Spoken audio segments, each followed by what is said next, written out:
cultural practices have been life-giving in your mental health experience? One thing that I have learned in my community is that we don't sit down to wait. We go and get what we need and the resources, and we lean into the community and the community's wisdom for what the community needs or what we need. And that's what I did. I leaned into my community. I looked at the resources that Disciples of Christ was offering. The National Benevolence Association had a lot of videos and information online, and the blogs that they were putting together, as well as leaning into some of those spiritual practices to be able to connect with God and find that strength to be able to carry through that season of my life. And a couple of things that I have learned in that process is the rest in community. The rest in community was so important, whether it was from a women's retreat like the Wild Women of the West, where we will come together and share our experiences and connect with global sisters. And we just came in to rest, to be filled, and fill our cup so that way we had something to give. There was a learning of how to integrate music. Music is can be so healing. There is music of adoration and alabanza. There is music of lamentation. There is music to express pretty much every feeling that you might have. So music was very helpful.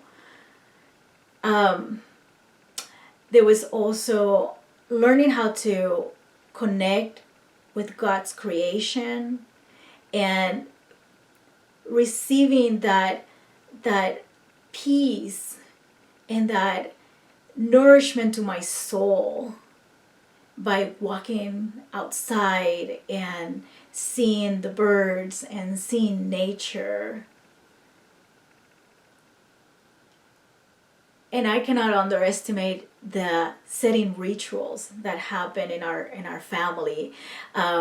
Setting rituals became a way of having a sense of purpose or something to look forward to, something to prepare for. During Advent, we had the Advent wreath with the candles that we light up. We had the Three Kings Day celebration where we exchange gifts and talk to the children about how good it is to be gifting to others in the community, and a little bit about our culture. There was a lot of rituals, the rituals of communion. We did drive-through communion, online communion, and communion in person. Those rituals became very important part of the spiritual practice that sustained me. So those are some of the coping skills that I learned through this process. And I hope that when you listen to this video, you have found some way that was helpful for you. And I would like you to remember to the invitation that I had at the beginning to listen to all of the series of the NBA and to listen for those reoccurring themes within the community, and to challenge yourself to listen to the what resonates, what doesn't resonate, and to seek the why. I hope that we can learn to nourish hope in our lives so we can continue transforming suffering into hope in our communities. May God bless you. Now, ironically, moving to the piece of what have been the life-giving cultural practices for mental health, ironically, the very cause of my stress and depression, which is this culture of sacrifice that I'm describing, this same culture has also been an endless source of life for me, for my folks. And the reason I say this is because if I internalize sacrifice as suffering, as cultural heritage, as my family values,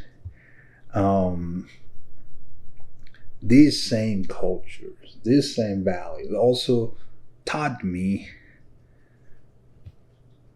also gave me deep, deep faith and trust in a God that doesn't leave you alone.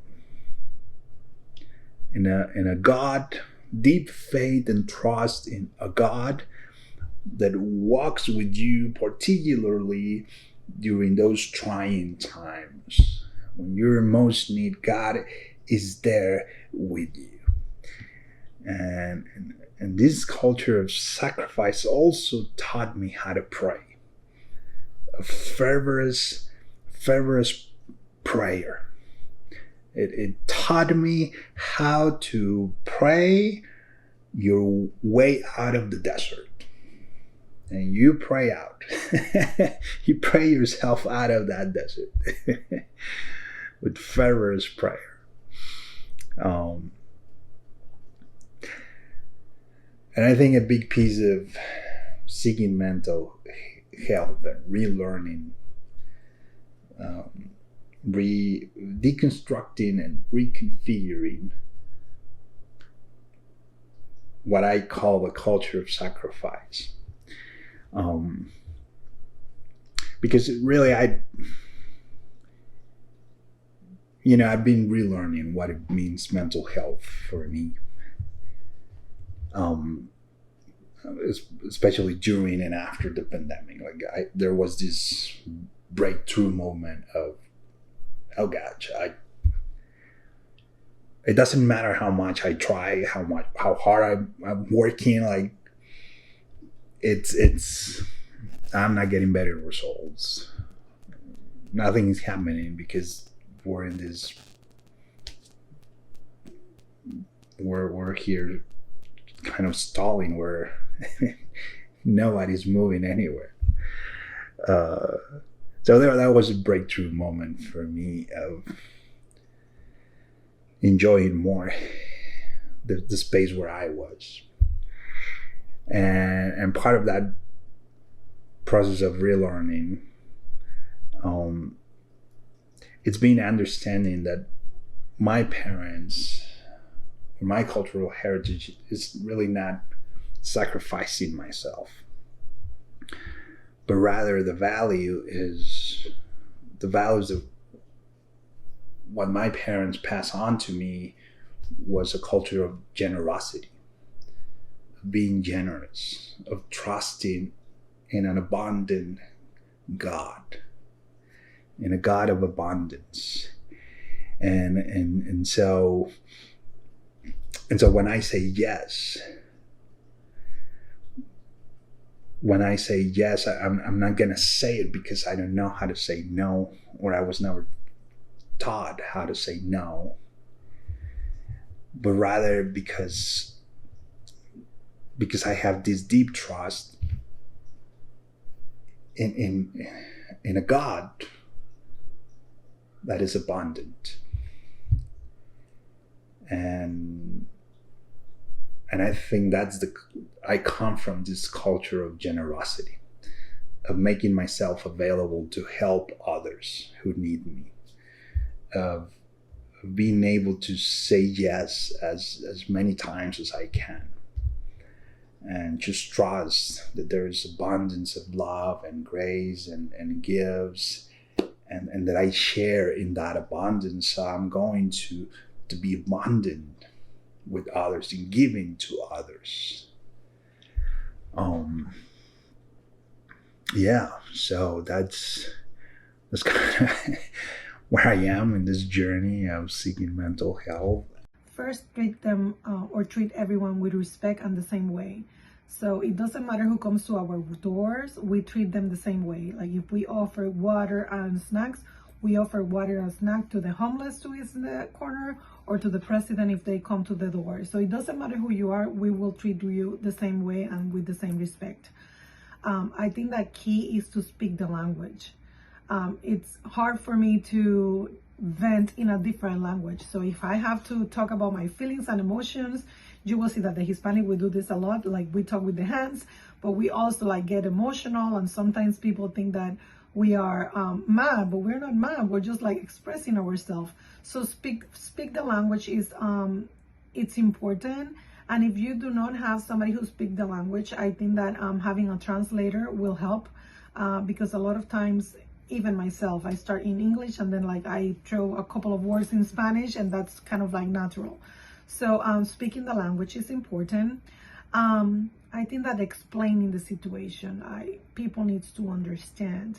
So let's say that somebody needs to be hospitalized, or somebody needs to, it's recommended to take medication.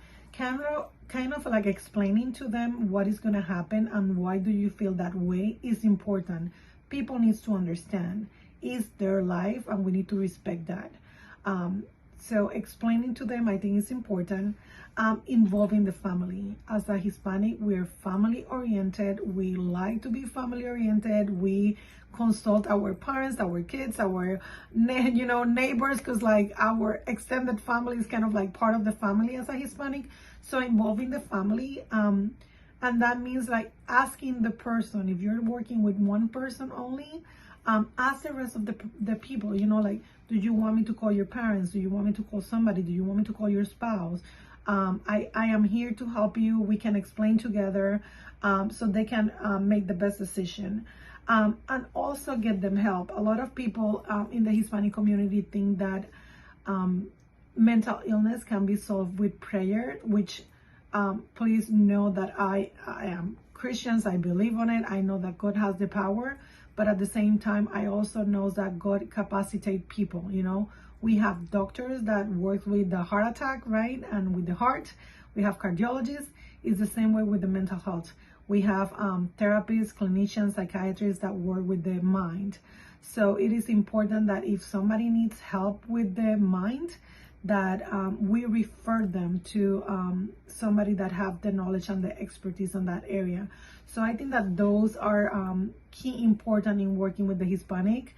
And one of the things that I said before was to treat them with respect, but we are very food oriented. We, like if I go and visit my aunts or my uncles in Puerto Rico, I have to like drink a lot of coffee, right? Because like we express our love through food. So maybe having coffee on your office, maybe having, I don't know, snacks. Those are things that are like small details that are important. Also, if somebody brings something to you, it's kind of like disrespectful to not accept it. And I'm not talking about like something expensive like a diamond or anything like that. Obviously, we cannot accept that. But if somebody bake a cake for you, it takes kind of like a disrespect to kind of like say, no, I cannot take it. So maybe you take it and you share with the office, because that person was baking that cake for you for hours because they want to be grateful to you. So kind of like that, respecting those small details, I think that is important for their relationship. I want to share 7 practices or experiences that I have that have made me emotionally strong and have produced a good and solid mental health. As a starting point, I want to say that something I love about Hispanic culture is our spirit of celebration. We use our energy to celebrate the good things in life. It is like an act of gratitude in which we count the blessings, celebrate them, enjoy them, and give thanks for each one of them. We sing, we laugh, and celebrate the gift of life at all times. And this is a very healthy exercise that generates joy and brings benefits to our mental health. Second, I want to say that in the Hispanic culture, sports and music are part of daily life. They are 2 of the most common hobbies among Hispanics, and both of these activities have made a huge difference and impact in my mental health in a positive way. To this day, working out, exercising, and listening to good music remain 2 of my favorite activities to maintain a solid mental health. Believe me, they relax me even in the most stressful and difficult days of my life. Third, or number three, good nutrition. This is another important ingredient in my lifestyle that has generated health in my body and mind. You know that many years ago I discovered that what I eat has an impact not only on my body but also on my mind. That is why I constantly monitor what I eat. I am one of those customers who read the labels of the products in the grocery store. Remember that old slogan that says, "We are what we eat"? Keep that in mind, my friend. Number four, rest. Taking time to rest is a habit that has blessed my body and mind in a very special and unique way. Rest is the perfect opportunity to refresh, recharge, and renew my energy every day. If it's possible, do it every day. Give it a try and you will see. Number five, what about relationships? You know, surrounding myself with good people has been a wise decision. It is not a secret that the Hispanic culture is extremely relational. We value relationships. We love making friends. And in my case, I have been blessed with good friends who have become my teachers, mentors, coaches, and even a support group. Some of them listen to me when I want to vent, and others have given me good advice when I needed it. Sometimes they just listen, and sometimes offer valuable advice. Relationships with good and healthy people, my friends, have made me a strong person, both mentally and emotionally. Number six, service. Something else associated with relationships that I consider important in self-care is the time and energy we spend helping someone else. You'll feel good about doing something tangible to help someone in need, and it's a great way to strengthen your mental health. It is the perfect medicine to overcome those moments of discouragement and anxiety. Give it a try and you will see. And number seven, last but not least, family. Family support has been essential in maintaining a good mental health. Hispanics see home as a safe place, and that has been my experience. Hispanic families also tend to be very united, emphatic, loyal, and in many cases even overprotective, especially parents. The love you receive from your family produces an extraordinary feeling of security. You feel accepted, loved, and it reminds you that you are a very valuable and important person to others. Thank God for the family.